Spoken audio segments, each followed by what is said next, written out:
we are critiquing the people who are doing it. It's called demand and supply. Don't demand it. कई फिल्मों में stocking जैसे अपराध को रोमांस के रूप में दिखाया। अदालत ने आरोपी को जमानत देने की शर्त यह रखी कि पीड़िता आरोपी को राखी बांधे। इस पूरे प्रकरण में देश भर के डॉक्टर इस अमानवीय अपराध को रोकने से ज्यादा डॉक्टरों के लिए अलग सुरक्षा कानून बनाने की मांग करते दिखे।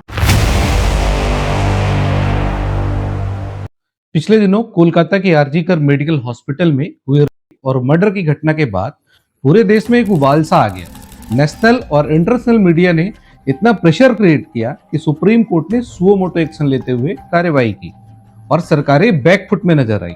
लेकिन शायद आपको यकीन न हो कि हमारे देश में हर 16 मिनट में किसी न किसी महिला का बलात्कार होता है।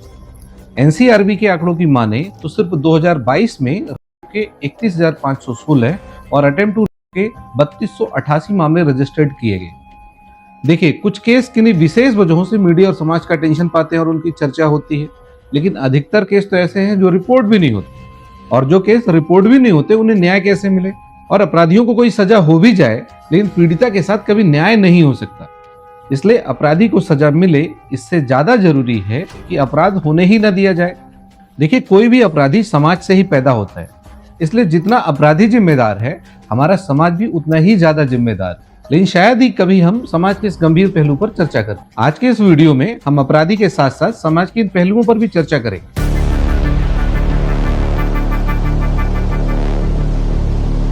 ताली कभी एक हाथ से नहीं बचती, दोनों हाथों से बचती है। ये चीज़ देखी जाए, अगर कोई शरीफ लड़की होती है रात को 9 बजे मतलब नहीं घूमती है, लड़के भी उतना उससे ज़्यादा जिम्मेदार है के लिए वे लड़के। The problem is what they taught me.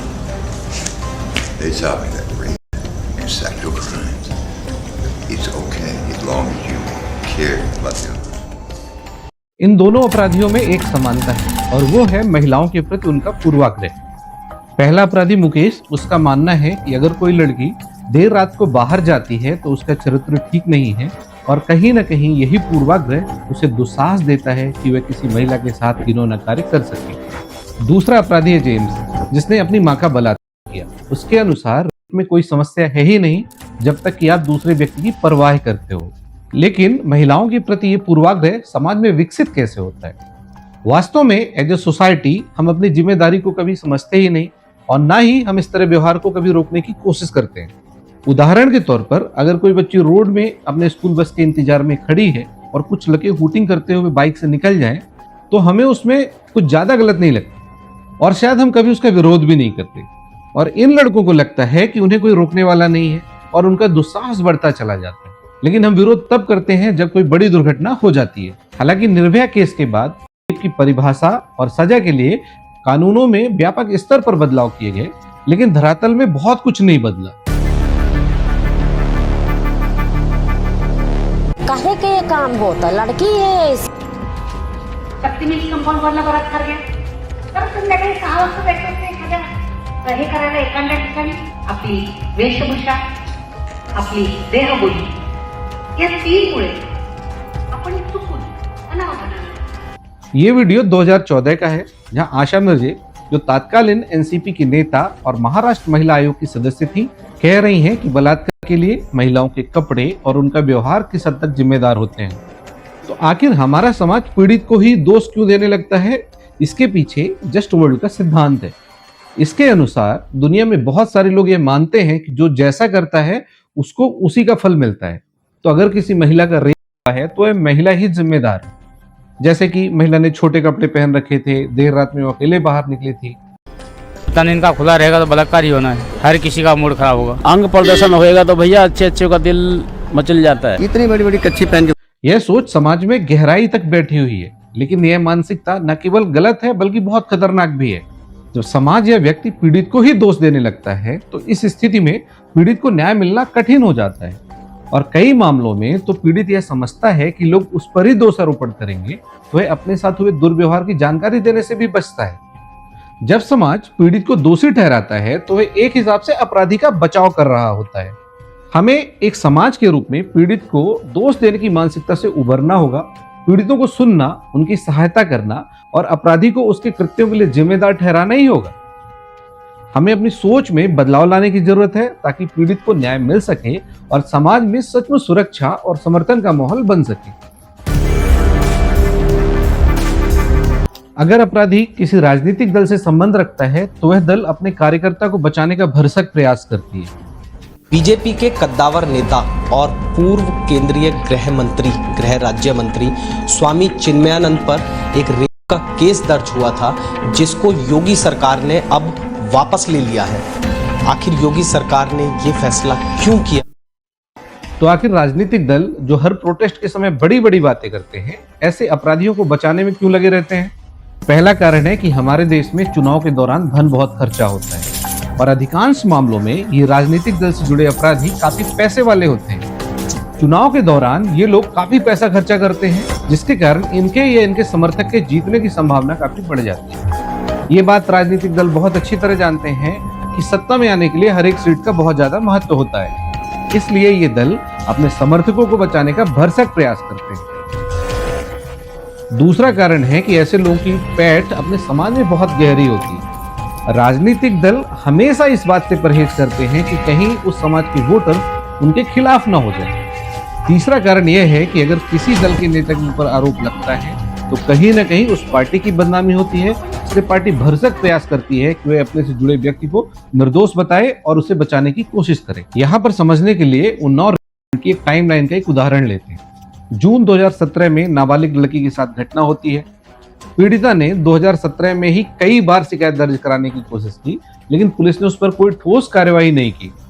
3 अप्रैल 2018 को पीड़िता के पिता को अवैध हथियार रखने के आरोप में उल्टा गिरफ्तार कर लिया जाता है। 8 अप्रैल 2018 को पीड़िता लखनऊ में मुख्यमंत्री आवास के बाहर आत्मदाह करने की कोशिश करती है। 9 अप्रैल 2018 को पुलिस हिरासत में पीड़िता के पिता की मृत्यु हो जाती है। अब आत्मदाह की कोशिश और पीड़िता की पिता की मृत्यु के बाद मामले ने राष्ट्रीय सुर्खियां बटोरी और फिर 12 अप्रैल 2018 को कुलदीप सिंह सेंगर के खिलाफ FIR दर्ज की जाती है। 13 अप्रैल 2018 को उत्तर प्रदेश सरकार इस मामले को CBI को सौंप देती है। आखिरकार 1 अगस्त 2019 को भारतीय जनता पार्टी कुलदीप सिंह सेंगर को पार्टी से निष्कासित करती है, यानी लगभग 2 साल बाद। अब ऐसा एक पार्टी के साथ नहीं है, लगभग सभी राजनीतिक दल ऐसे अपराधियों को बचाने के लिए भरसक प्रयास करते हैं।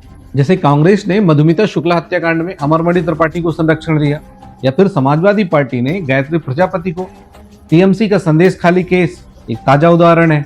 तो अगर राजनीतिक दल सचमुच में महिला सुरक्षा को लेकर गंभीर हैं, तो उन्हें अपने दलों में से ऐसे अपराधियों या आरोपियों के लिए 0 टॉलरेंस की नीति अपनानी पड़ेगी, फिर चाहे वे व्यक्ति कितना भी ज्यादा प्रभावशाली क्यों ना हो।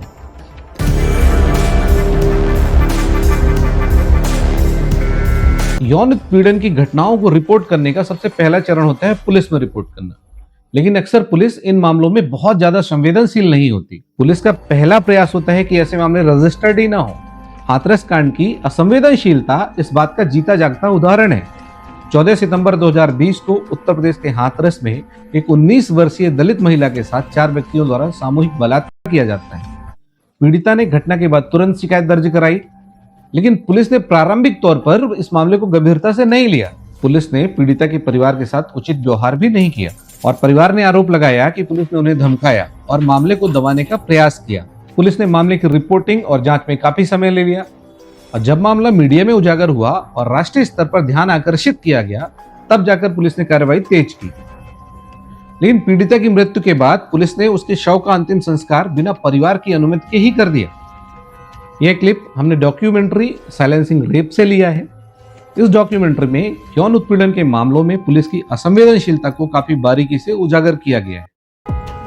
जबरदस्ती करते थे, कपड़े उपड़े फाड़ दिया, हमारा बलात्कार करने की कोशिश की। लड़को चालू है, अगर लड़की ऐसी न होती तो काहे के ये काम होता, लड़की है ऐसी। केस वोस नहीं लिखता भाई के ऊपर, इसने नाटक किया था जहर खाने का। To investigate the human cost of such crimes, we decided to stay with the stories of 4 women for an entire year from Uttar Pradesh's Banda district.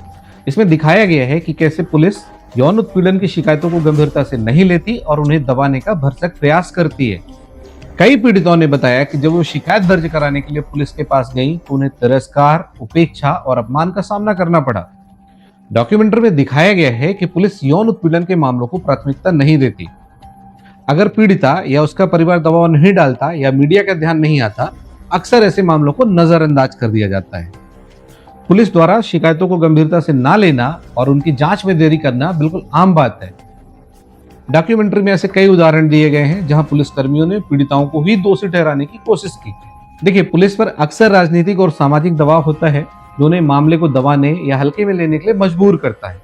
लेकिन हमें पुलिस में एक ऐसा सिस्टम डेवलप करना पड़ेगा कि हमारी पुलिस बिना किसी प्रभाव में आए हुए काफी संवेदनशीलता के साथ हैंडल करे। भारतीय न्यायपालिका का रवैया कभी कभी अत्यंत निराशाजनक होता है। मोहित सुभाष चौहान बना महाराष्ट्र राज्य और अन्य मामले में तत्कालीन भारत के मुख्य न्यायाधीश ने आरोपी से पूछा कि क्या वह पीड़िता से विवाह करने के लिए तैयार है, जबकि कथित हमले के समय पीड़िता नाबालिग थी। इसी प्रकार मध्य प्रदेश उच्च न्यायालय द्वारा दिए गए एक अन्य फैसले में अदालत ने आरोपी को जमानत देने की शर्त यह रखी कि पीड़िता आरोपी को राखी बांधे। इसी तरह की कुछ टिप्पणी कर्नाटक उच्च न्यायालय द्वारा की गई, जहां उन्होंने बलात्कार के आरोपी को जमानत देते समय कहा कि भारतीय महिला को बलात्कार के बाद किस तरह से प्रतिक्रिया देनी चाहिए। यानी अदालत स्वयं महिला के चरित्र पर सवाल उठा रही है। इस तरह के न्यायिक निर्णय और टिप्पणियां समाज में गलत संदेश भेजती हैं। न्यायालयों को अपनी टिप्पणियों और निर्णयों में कानूनी सिद्धांतों और तथ्यों पर ध्यान देना चाहिए, न कि सामाजिक और नैतिक मानदंडों पर। महिलाओं के अधिकारों और उनकी अस्मिता का सम्मान सुनिश्चित करने के लिए न्यायिक प्रणाली में सुधार आवश्यक है, ताकि न्याय की वास्तविक परिभाषा पूरी हो सके और पीड़िताओं को सच्चा न्याय मिल सके।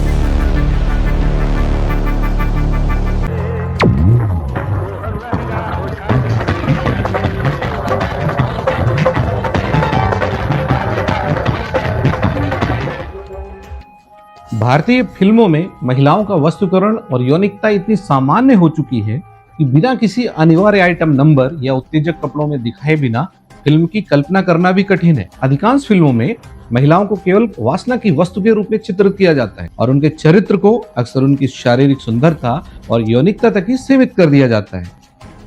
महिलाओं का फिल्मों में ऐसा चित्रण रेप कल्चर को सामान्य बना देता है। कई फिल्मों में स्टॉकिंग जैसे अपराध को रोमांस के रूप में दिखाया जाता है, जिसे किसी भी तरह सामान्य जीवन में जस्टिफाई नहीं किया जा सकता। फिल्मों में रेप को कहानी का हिस्सा ही इसलिए बनाते हैं ताकि हीरो बदला ले सकें। यूएन विमेन और ब्रेक थ्रू इंडिया जैसे संगठनों द्वारा किए गए सर्वे से पता चलता है कि मीडिया में दिखाए गए ऐसे कंटेंट से वास्तविक जीवन में महिलाओं के खिलाफ हिंसा की घटनाओं को बढ़ावा मिलता है। Videos, pop songs, big tentpole movies. Why do those things make money? Who's watching it? People are watching it, right? Who's buying those tickets? Who's saying it's okay to go watch these movies and then we're critiquing the people who are doing it? It's called demand and supply. Don't demand it. Don't ask for it. मशहूर अभिनेत्री प्रियंका चोपड़ा कहती हैं कि यह demand और supply का concept है। नहीं मैडम, यह डिमांड और सप्लाई का कॉन्सेप्ट नहीं है। इस तरह के बचकाने तर्क देकर भारतीय फिल्म उद्योग अपनी जवाबदारी से नहीं बच सकता। देखिए, कोलकाता की आरजीकर मेडिकल हॉस्पिटल में हुए केस ने राष्ट्रीय और अंतर्राष्ट्रीय सुर्खियां बटोरी। सुप्रीम कोर्ट को सुओ मोटो एक्शन लेना पड़ा और मामला देश भर में हाईलाइट। लेकिन यह भी सच्चाई है कि हर 16 मिनट में हमारे देश में केस होता है, लेकिन कहीं से कोई आवाज नहीं आती। जबकि हर केस मेडिकल स्टाफ से होकर गुजरता है, लेकिन वो पीड़ित मेडिकल स्टाफ से नहीं है या कोई प्रभावशाली व्यक्ति नहीं है, इसलिए उसका विरोध इस स्तर पर नहीं होता। तो क्या एक और दूसरे में अंतर किया जा सकता है इस आधार पर कि पीड़िता की सामाजिक या आर्थिक स्थिति क्या है?